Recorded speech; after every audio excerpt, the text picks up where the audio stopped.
ரமலானை நாம் நெருங்குகிற நேரத்தில், ரமலானுக்குள்ள நம்ம நுழைகிற நேரத்தில் இரண்டாவது அம்சம் என்னென்னா, நாம் தவிர்க்க வேண்டிய பாவங்கள் என்றைக்கு தானே, இதை ஒன்று விடாமல் தனிமையில் இருந்து ரமலானுக்கு முன்னால் பட்டியல் போட்டுக்கொள்வது மனதில் ஒன்று விடாமல். நான் ஏற்கனவே சொன்ன விஷயங்கள் ரமலானை பாதிக்கக்கூடிய, இது அப்படி இல்லை, என் லைஃபையே பாதிக்கக்கூடிய ஒன்று விடாமல் எது இஸ்திசாலாக என்னிடத்துல அத்திவாரம் போல பாவமாக பதிஞ்சிருக்கக்கூடிய விஷயங்கள் என்ன, ஆழமாக பதிஞ்சிருக்கக்கூடிய விஷயங்கள் என்ன என்று ஒரு பட்டியல் என்ன செஞ்சிருங்க.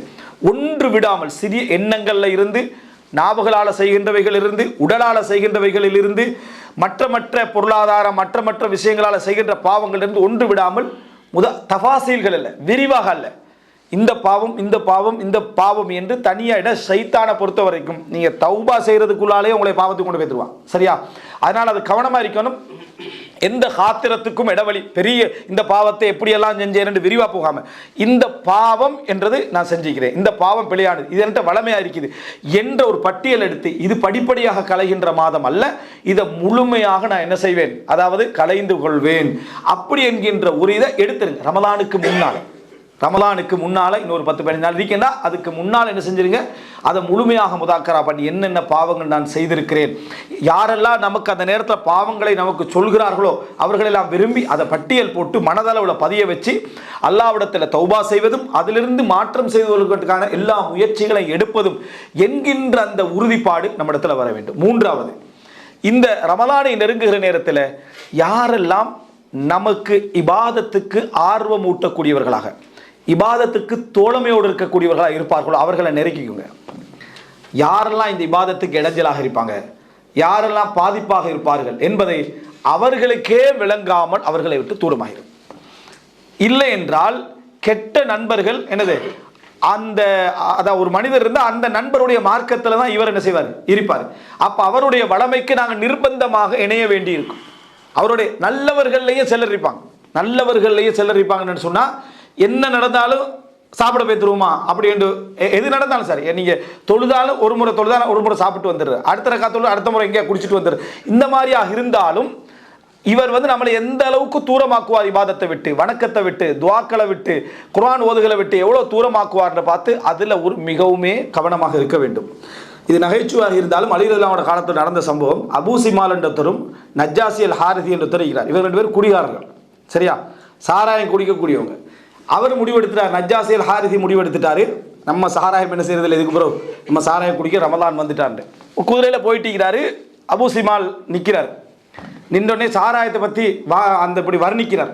எல்லாம் கொதிச்சு ரெடியாக இருக்குது, எடுத்தோடனே குடிக்கிறது தான்றார். இப்போ இவர் சொல்கிறாரு, ஒய்ஹக், ரமலான் மாதம், இந்த மாதத்துலேயுமா நீ இதை பேசுகிறா என்று சொன்ன உடனே அவர் இன்னும் கொஞ்சம் வர்ணிக்கிறார். சாராயத்தை கூட்டாளி தான், நண்பர், இன்னும் கொஞ்சம் வர்ணிக்கிறார். வர்ணிச்ச உடனே சரி அது முடிச்சா என்ன தருவாயின்னு கேட்குறாரு. இவர் இப்படி தான் என்னது நல்ல இந்த இதெல்லாம் கலந்த குங்குமம் கலந்த பானமெல்லாம் மாரி குடிக்கலான்னு மனசு என்ன செஞ்சுட்டு விட்டுட்டு இறங்கி போகிறார்.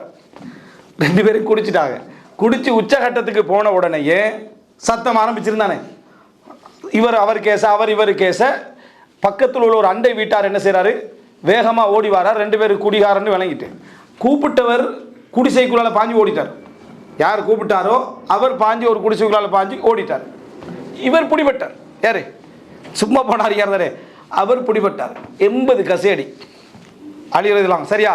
80 கசையடி கொடுத்துட்டு 20 எக்ஸ்ட்ரா கொடுக்குறாரு கசையடி. அப்போ கேட்குறாரு, எதற்காக இந்த எக்ஸ்ட்ரா 20 அடின்னு கேட்குறாரு. ரமலானில் குடித்ததுக்காக. இது என்ன, ரமலானில் குடித்ததுக்காக உனக்கு எக்ஸ்ட்ரா 20 கசையடி என்றாங்க. ஃபிக்குல இது வரும். எதற்காகனா, ரமலானில் ஒருத்தர் பகிரங்கமாக இந்த மாதிரி பாவம் செஞ்சால் அவருக்குரிய தண்டனை அதிகப்படுத்தப்படும். 20 40 ஆண்டு இது இருக்குது.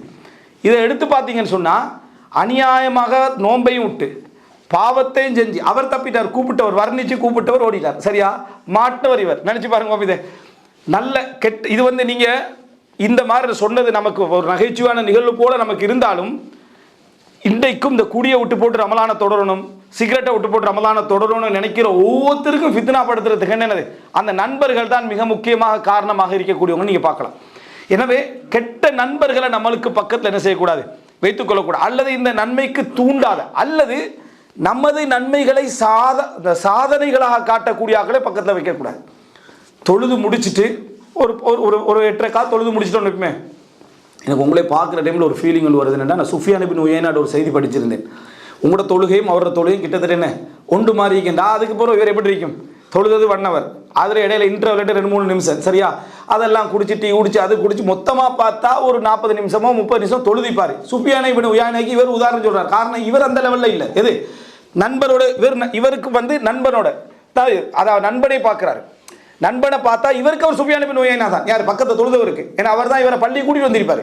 அதனால அவர் சொல்வார், நீங்கள் யாரை பக்கத்தில் சூழலில் வைத்துக் கொள்ளணும் தெரியுமா, உங்களை நீங்கள் அவரை கம்பேர் பண்ணி நீங்கள் பலகீனமான நிலையில் இருக்கிறீர்கள் என்று நினைக்கக்கூடியவர்களை சூழலில் நீங்கள் வைத்துக் கொள்ளுங்கள்.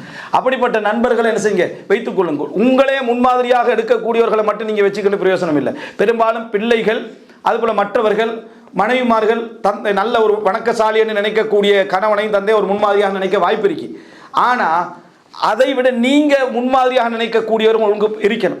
அதிகமாக தொழக்கூடிய, அதிகமாக உங்களுக்கு உபதேசம் செய்யக்கூடிய, உங்களுடைய இஹ்லாஸை ஒவ்வொரு முறை கேள்வி கேட்கக்கூடிய, உங்களுடைய ஒவ்வொரு விஷயங்களையும் உங்களுக்கு கேள்வி கேட்கக்கூடிய ஒருவரை உங்களுக்கு சூழ்நிலையில் நீங்கள் வைத்துக் கொண்டீர்கள் என்றால் உங்களோட வணக்கம் உங்களுக்கு தெரியாமலேயே அப்படியே மாற்றங்கள் பெற்றுக்கிட்டு வரும். அதில் ஒரு பியூரிட்டி என்ன செய்யும், தூய்மை ஒன்று உங்களுக்கு வருது. எனவே 3வது அம்சமாக நீங்கள் தெரிந்து கொள்ள வேண்டிய அடுத்த ஒரு பிரதானமான அம்சம் வந்து பக்தாலீன்களை பக்கத்தில் வச்சுக்கொள்ளக்கூடாது. அப்படின்னா அது சோர்வுகளையும் சாதனைகளாக காட்டக்கூடியவங்களை நீங்கள் வைத்துக் கொள்ளவே கூடாது. இவர்களை நீங்கள் வைத்துக் கொள்ள வேண்டும். யாரை, இந்த மாதிரியான நபர்களை நாங்கள் வைத்துக் கொள்ள வேண்டும் பக்கத்தில் நண்பர்களாக.